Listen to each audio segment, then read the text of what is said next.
cila ishte domethënia e këtij vendimi që të merrte pjesë në seancë dhe a mbajti një qendrim përpara gjykatës? Shiko, zoti Meta, unë kam folur me zotin Meta dhe ne kemi diskutuar që zoti Meta do jetë çdo seancë. Do jetë çdo seancë sepse ai do që të përballet me çështjen. Pra ju e njihni që zoti Meta s'është njeri që bën skip ose fshihet, është njeri që përballet, e ka treguar dhe ka vërtetuar dhe padyshim që do jetë në çdo seancë për të dëgjuar çdo lloj pretendimi dhe çdo japi, çdo lloj përgjigje dhe do bëj çdo parashtrim për sa i përket akuzës për të cilën është ngritur. Dhe kështu që zoti Meta nga sot do jetë i pranishëm në çdo seancë. I deklaroj edhe gjyqtares, ja deklaroj. Patën një qendrim nga ana e tij, cili ishte komunikimi i tij me gjykatën? Zoti Meta ka patur një qendrim shumë korrekt, padyshim është i relaksuar. Ndoshta edhe palestra edhe shkrimi që po bën për librin që do nxjerri e ka relaksuar, padyshim edhe prezenca e avokatit Cakrani e ka relaksuar dhe kështu që jemi në përballje. Nga sot fillon përballja me gjykatën. Keni marrë një përgjigje në lidhje me kërkesën që ka bërë zoti Meta për të pyetur për 21 janarin?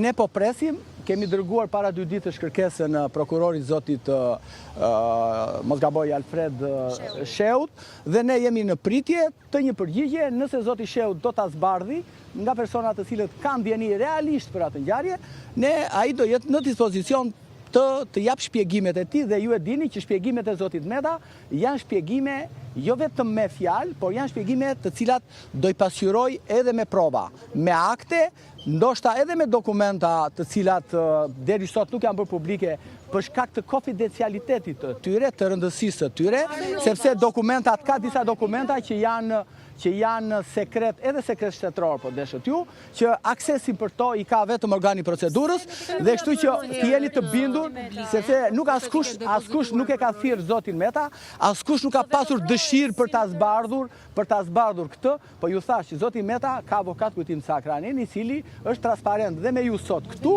plus pasaj është edhe me Tilltin Bej, dhe avokat me Tilltin Bej janë pak në këtë republikë. Kështu që duhet ta kuptoni edhe këtë gjë.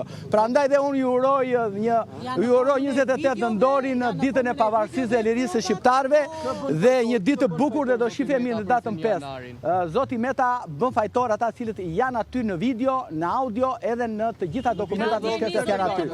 Nuk ka rëndësi, janë aty. Ju mos mendoni që unë do t'u jap emra. Emrat do t'i nxjerr zoti Meta kur ai të do t'i dëshmoj përpara prokurorit, nëse prokurori zoti Sheu do ka dëshirën dhe vullnetin për ta zbardhur. Dëgjoj atë. Nëse zoti Sheu ato kanë që të zbardhet një herë dhe mirë përfundimisht çështja e janarit dhe mos mbetet peng e politikës, të kthehet sa herë çështja të rikthehet sa herë ka halle Ajatullahu Tiranës dhe kjo punë të marri fund një herë dhe për gjithmonë. Dhe njerë ju uroj 28 nëntor të bukur, se unë festoj vetëm 28 nëntor i kalofshi bukur. Pritet nga gjykata e lartë. Okej, kjo ishte fjala e avokatit Kujtim Cakrani, po për një përmbledhje